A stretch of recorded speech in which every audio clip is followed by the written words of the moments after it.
장사가 안 되면 임대료는 떨어집니다. 그게 우리가 아는 상식입니다. 그런데 신촌에서는 가게가 한 집 건너 한 집씩 비어가는 바로 그 순간에 임대료가 오히려 올랐습니다. 철문이 내려진 가게가 한 라인 통째로 비어 있습니다. 한때 이 거리의 소규모 상가 공실률은 22%, 서울 평균의 4배까지 치솟았습니다. 10곳 중 2곳이 텅 빈 거리였습니다. 그런데 이상한 일이 벌어집니다. 비어갈수록 임대료는 내려가질 않았습니다. 신촌동 일대 임대료는 오히려 올랐습니다. 보통이라면 절대 일어날 수 없는 일이죠. 대학생도 직장인도 관광객도 떠난 거리에서 임대료만 버티고 서 있습니다. 도대체 왜 이런 일이 벌어질까요? 그리고 이게 정말 신촌만의 이야기일까요? 오늘 그 정체를 끝까지 추적해 보겠습니다. 시작하기 전에 구독과 좋아요 부탁드립니다. 신촌역에서 이대 앞으로 걷다 보면 이상한 풍경이 펼쳐집니다. 가게가 보이긴 합니다. 그런데 문이 열린 가게가 아닙니다. 철문이 내려진 상가입니다. 한 곳이 아닙니다. 한 라인이 통째로 그렇습니다. 셔터마다 같은 종이가 붙어 있습니다. 임대문에 전화번호 한 줄, 그게 전부입니다. 2026년 초 한 언론은 이대 앞을 이렇게 표현했습니다. 문연 가게를 찾는 게 더 어렵다고. 들어보면 우스갯소리 같습니다. 그런데 직접 걸어보면 우스갯소리가 아닙니다. 이대 정문 앞에 남은 건 큰 스터디 카페와 편의점 몇 곳. 한때 줄을 서서 먹던 맛집들은 이미 사라진 뒤였습니다. 지금 신촌은 프랜차이즈 직영점 정도는 돼야 겨우 버티는 거리가 됐습니다. 개인이 작은 가게 하나 열기가 어려운 동네.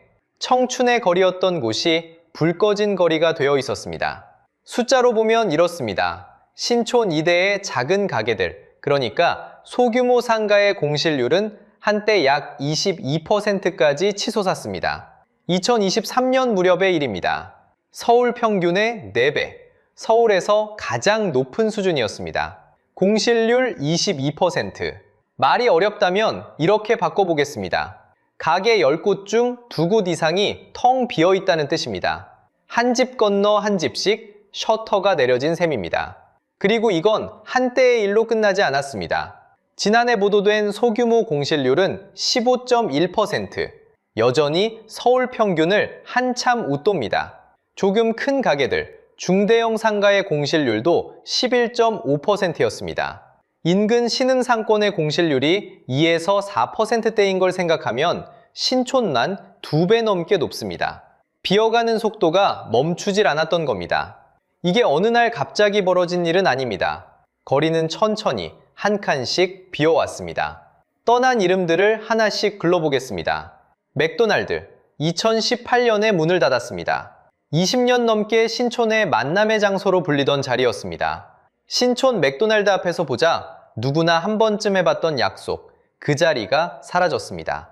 크리스피 크림, 그보다 앞선 2017년에 사라졌습니다. 투썸 플레이스 신촌점, 전국 1호점이었습니다. 2023년 12월, 문을 연 지 21년 만에 불을 껐습니다. 그리고 롯데리아 신촌 로터리점, 2024년 1월, 18년 만에 떠났습니다. 여기서 잠깐 멈춰야 합니다. 롯데리아는 보통 끝까지 버티는 브랜드입니다. 사람들이 많이 다니는 길목에만 자리를 잡고 웬만해선 빠지지 않습니다. 그래서 이런 말이 있습니다. 롯데리아마저 떠난 거리는 죽은 상권이라고. 그 롯데리아가 신촌을 떠난 겁니다. 상권의 생사를 재는 바로미터가 신촌에서는 한계를 가리키고 있었습니다.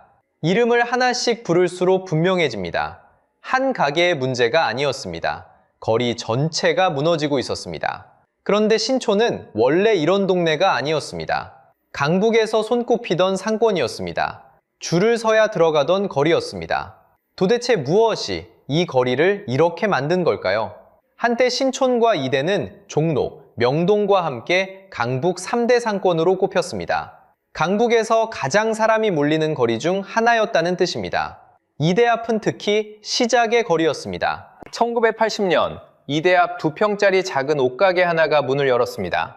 이름은 잉글랜드, 지금의 이랜드 그룹입니다. 그 2평에서 출발한 회사가 오늘날 매출 5조 원대 기업 집단으로 자랐습니다. 작은 가게 하나도 큰 꿈을 꿀 수 있던 거리, 누군가에겐 이대 앞이 가능성의 상징이었던 겁니다. 그 자리에 지금은 셔터가 내려져 있습니다. 같은 거리, 같은 위치인데 풍경이 완전히 뒤바뀐 겁니다. 도대체 무엇이 이 거리에서 손님을 빼앗아간 걸까요? 한 번에 무너진 게 아닙니다. 수요가 한 겹씩 천천히 벗겨졌습니다. 첫 번째 단서는 학교입니다. 연세대는 2010년 송도에 국제 캠퍼스를 열었습니다. 그리고 2014년부터 신입생 대부분이 1년 동안 의무로 송도에 살게 됐습니다. 가장 활발하게 돈을 쓰던 1학년이 통째로 신촌을 떠난 셈입니다. 신촌 거리에서 매년 새로 채워지던 젊은 손님 한 무리가 사라진 겁니다. 두 번째는 문화의 무게중심이 옮겨갔다는 점입니다. 클럽도, 인디음악도, 골목 감성도 이제는 홍대와 연남동, 합정으로 흘러갔습니다. 젊은 사람들이 놀러가는 곳의 좌표가 바뀐 겁니다. 세 번째는 외부에서 온 충격입니다. 2017년 사드 갈등으로 중국인 관광객이 급감했습니다. 그리고 2020년 코로나가 관광에 기대던 상권을 정면으로 때렸습니다. 여기에 온라인 쇼핑이 더해졌습니다. 옷을 사러 굳이 이대 앞까지 갈 이유가 점점 줄어든 겁니다. 거리 자체가 매력을 잃은 면도 있습니다. 서울시는 2013년 이대 일대를 의류 특화거리로 지정했습니다. 그런데 비슷한 옷가게만 줄줄이 들어서면서 어디를 가나 똑같은 거리가 되고 말았습니다. 결국 2023년 약 10년 만에 그 지정은 해제됐습니다. 소 잃고 외양간을 고친 셈입니다. 숫자는 이 변화를 분명하게 보여줍니다. 거리의 심장인 연세로 자체의 통행량은 한 해 39,429건에서 21,883건으로 줄었습니다. 44.5%가 빠진 겁니다. 거리를 지나는 사람 둘 중 한 명 가까이가 사라졌다는 이야기입니다. 손님을 잃은 거리가 어떤 모습인지 이 한 줄이 말해줍니다. 학교가 멀어졌고 문화가 옮겨갔고 관광객이 끊겼습니다. 거리의 매력까지 바랬습니다. 수요가 한 겹씩 벗겨졌다는 말은 이런 뜻입니다. 그런데 이것만으로는 설명이 안 되는 게 하나 남습니다. 수요가 빠졌으면 임대료라도 내려야 정상입니다. 그런데 신촌에서는 정반대 일이 벌어졌습니다. 물건이 안 팔리면 가격을 내립니다. 우리가 아는 시장의 기본입니다. 손님이 줄면 값을 깎아서라도 팔아야 합니다. 그런데 이 거리만 거꾸로 갔습니다. 숫자를 보겠습니다. 가게가 한 집 건너 한 집씩 비어가던 2021년부터 2023년 사이 신촌동의 환산 임대료는 떨어지기는커녕 오히려 올랐습니다. 보증금까지 월세로 환산한 진짜 임대료 부담이 3.3제곱미터당 12만 8천 원에서 17만 4천 원으로 뛰었습니다. 약 35%가 오른 겁니다. 2023년 초에는 3.3제곱미터당 19만 원 선까지 치솟으며 정점을 찍었습니다. 다시 짚어보겠습니다. 공실은 늘었습니다. 그런데 임대료는 같이 올랐습니다. 두 선은 같은 방향으로 움직였습니다. 빈 가게가 늘수록 남은 가게의 임대료가 더 비싸진 셈입니다. 상식대로라면 그래프 두 개가 서로 엇갈려야 합니다. 손님이 빠지면 임대료는 내려가야 하니까요. 그런데 신촌에서는 두 그래프가 나란히 위를 향했습니다. 시장의 기본 법칙이 이 거리에서만 멈춰선 겁니다. 여기서 누구나 같은 질문을 품게 됩니다. 이게 어떻게 가능한 겁니까? 손님이 없는데 임대료가 오른다는 게 도대체 말이 되는 일입니까? 오해는 없어야겠습니다. 지금 이 순간에도 임대료가 계속 치솟고 있다는 뜻은 아닙니다. 최근에는 일부 호가가 코로나 이전보다 30% 가까이 내려갔다는 현장 이야기도 나옵니다. 그러나 거기까지입니다. 값을 내렸다는데도 임차 문의는 거의 없습니다. 건물주가 부르는 호가는 여전히 꿈쩍하지 않습니다. 한 중개업소의 말은 이렇습니다. 공실이 이렇게 많은데도 임대료를 낮추지 않으니 상권이 살아날지 의문이라는 겁니다. 정리하면 이렇습니다. 공실이 폭증하는데도 임대료는 상식만큼 내려가지 않았습니다. 그리고 한때는 오히려 올랐습니다. 그 사이 권리금조차 포기하고 떠나는 상인들이 줄을 이었습니다. 호황기의 신촌과 이대 앞은 가게 자리를 넘겨받는 데만 수억 대가 오가던 거리였습니다. 그 자리값을 그냥 두고 많은 상인이 빈손으로 가게 문을 닫았습니다. 들어올 때 치른 권리금을 한 푼도 건지지 못한 채 떠난 겁니다. 이상한 일입니다. 비워두면 임대 수입은 한 푼도 들어오지 않습니다. 그런데도 건물주는 값을 내려 세입자를 받기보다 그냥 비워두는 쪽을 택했습니다. 비워두는 게 세입자를 받는 것보다 이득이라는 계산. 바로 거기에 신촌의 정체가 숨어 있습니다. 지금부터 그 계산을 하나씩 뜯어보겠습니다. 자, 이제 그 계산기를 꺼내봅시다. 도대체 어떻게 빈 가게가 이득일 수 있는 걸까요? 그 안에는 세 가지 구조가 맞물려 있습니다. 하나씩 뜯어보겠습니다. 첫 번째는 담보가치입니다. 말이 어렵게 들리지만 뜻은 간단합니다. 건물을 담보로 은행에서 빌릴 수 있는 돈의 크기를 말합니다. 그런데 이 크기가 무엇으로 정해지는지가 핵심입니다. 바로 그 건물이 매달 벌어들이는 임대료입니다. 임대료가 높으면 건물값이 높게 매겨지고 그만큼 더 많은 돈을 빌릴 수 있습니다. 여기서 함정이 생깁니다. 만약 건물주가 가게를 채우려고 임대료를 절반으로 낮추면 어떻게 될까요? 당장 세입자는 들어옵니다. 하지만 그 순간 건물의 장부상 가치가 같이 주저앉습니다. 매매가도 떨어집니다. 은행이 보던 담보 가치도 흔들립니다. 이미 그 건물을 담보로 대출을 받아둔 건물주라면 임대료를 내리는 순간 자기 자산 전체가 깎이는 셈입니다. 그래서 건물주는 차라리 비워둡니다. 가게가 텅 비어 있어도 여기 월세는 얼마라는 호가만큼은 그대로 유지합니다. 임대료를 내려서 받은 한 달치 월세보다 호가를 지켜서 건물값을 방어하는 쪽이 훨씬 크기 때문입니다. 빈 가게는 손해처럼 보이지만 건물주의 장부에서는 손해가 아닙니다. 그런데 이게 끝이 아닙니다. 두 번째 구조는 법에 있습니다. 세입자를 보호하려고 만든 법이 거꾸로 가게를 비워두게 만드는 역설입니다. 상가임대차 보호법이라는 게 있습니다. 세입자가 한번 가게를 열면 최대 10년까지 계약 연장을 요구할 수 있습니다. 게다가 그 10년 동안 임대료는 1년에 5%까지만 올릴 수 있습니다. 원래는 9%였는데 2018년에 5%로 묶였습니다. 세입자에게는 든든한 방패입니다. 그런데 건물주 입장에서 한번 뒤집어 보겠습니다. 만약 지금 상권이 어렵다고 임대료를 낮춰서 계약을 맺으면 그 낮은 임대료에 무려 10년이 묶입니다. 나중에 상권이 다시 살아나도 1년에 5%씩 밖에 못 올립니다. 한번 싸게 받기 시작하면 앞으로 10년을 싸게 받아야 한다는 뜻입니다. 그러니 건물주는 셈을 이렇게 합니다. 지금 싸게 채워서 10년을 묶이느니 차라리 비워두고 기다리겠다. 상권이 회복되거나 제값을 낼 수 있는 세입자가 나타날 때까지. 세입자를 위해 만든 보호막이 건물주에게는 함부로 싸게 주지 않겠다는 이유가 되어버린 겁니다. 그런데 이게 끝이 아닙니다. 세 번째 구조가 이 모든 걸 가능하게 만듭니다. 바로 비워둘 때 드는 비용입니다. 가게를 비워두면 건물주에게 직접 나가는 돈은 사실 크지 않습니다. 건물을 그냥 가지고만 있어도 매년 내는 세금, 즉 보유세가 상가의 경우 상대적으로 무겁지 않기 때문입니다. 이 지점이 중요합니다. 비워두는데 큰 비용이 든다면 건물주도 어떻게든 채우려 들 겁니다. 한 달만 비워도 손해가 쌓인다면 임대료를 내려서라도 세입자를 받겠죠. 하지만 비워두는 비용이 작으면 건물주는 견딜 수 있습니다. 1년이든 2년이든 호가를 지키면서 버틸 여유가 생깁니다.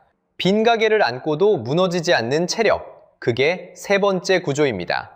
자, 이제 세 개를 한 자리에 놓아봅시다. 임대료를 낮추면 건물값이 깎인다. 싸게 계약하면 10년이 묶인다. 비워둬도 버틸 수 있다. 이 세 가지가 톱니바퀴처럼 맞물리는 순간 놀라운 결론이 나옵니다. 건물주에게는 가게를 비워두는 쪽이 더 합리적인 선택이 됩니다. 이것이 신촌의 정체입니다. 텅 빈 거리는 누군가의 실수나 게으름이 아닙니다. 철저한 계산의 결과입니다. 우리가 빈 가게 앞을 지날 때 느끼던 그 이상함, 왜 저렇게 비워두면서 임대료를 안 내릴까 하던 의문, 그건 우리가 틀린 게 아니었습니다. 시장의 상식대로라면 분명 내려가야 했습니다. 다만 그 상식이 통하지 않게 만드는 구조가 거리 밑에 깔려 있었을 뿐입니다. 한 가지는 짚고 가겠습니다. 이건 신촌 건물주 한 사람 한 사람을 탓하는 이야기가 아닙니다. 같은 자리에 놓이면 누구라도 같은 계산기를 두드릴 겁니다. 문제는 사람이 아니라 구조입니다. 임대료가 내려가야 할 자리에서 내려가지 않도록 만든 보이지 않는 셈법, 그 셈법이 한 거리를 통째로 멈춰 세웠습니다. 문제는 여기서 그치지 않습니다. 이 계산은 신촌 건물주 한 사람의 손해로 끝나지 않습니다. 빈 가게 한 칸이 만들어내는 파장은 그 거리를 넘어 흘러갑니다.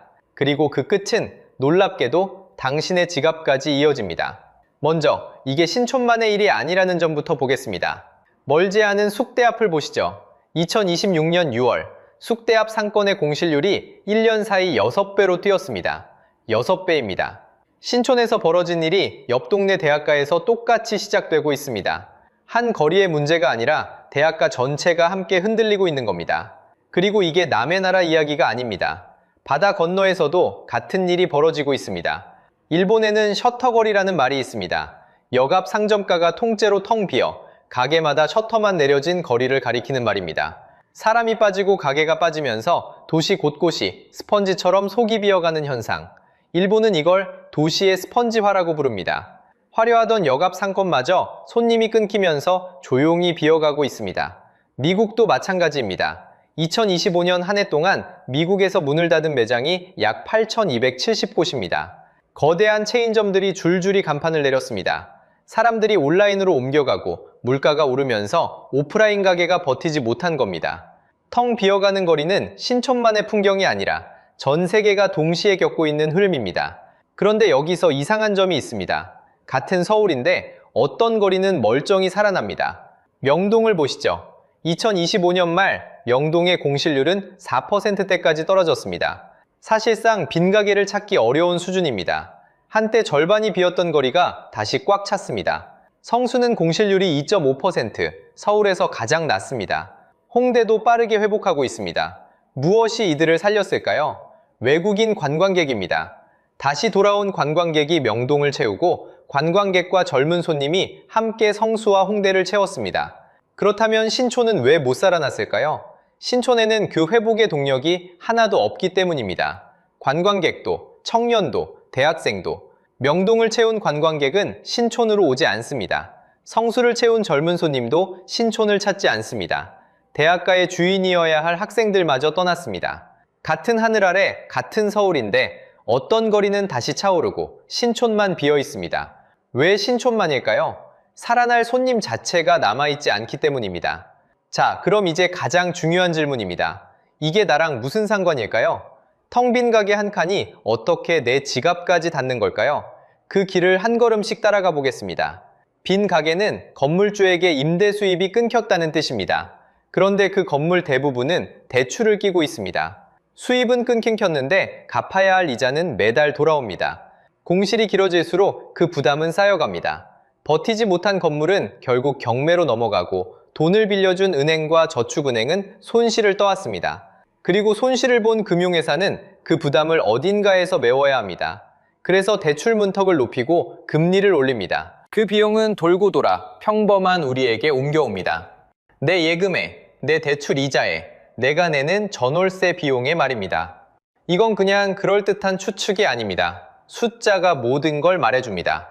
2025년 말 기준 부동산 개발에 미리 빌려준 대출, 이른바 부동산 PF 잔액이 약 116조 원입니다.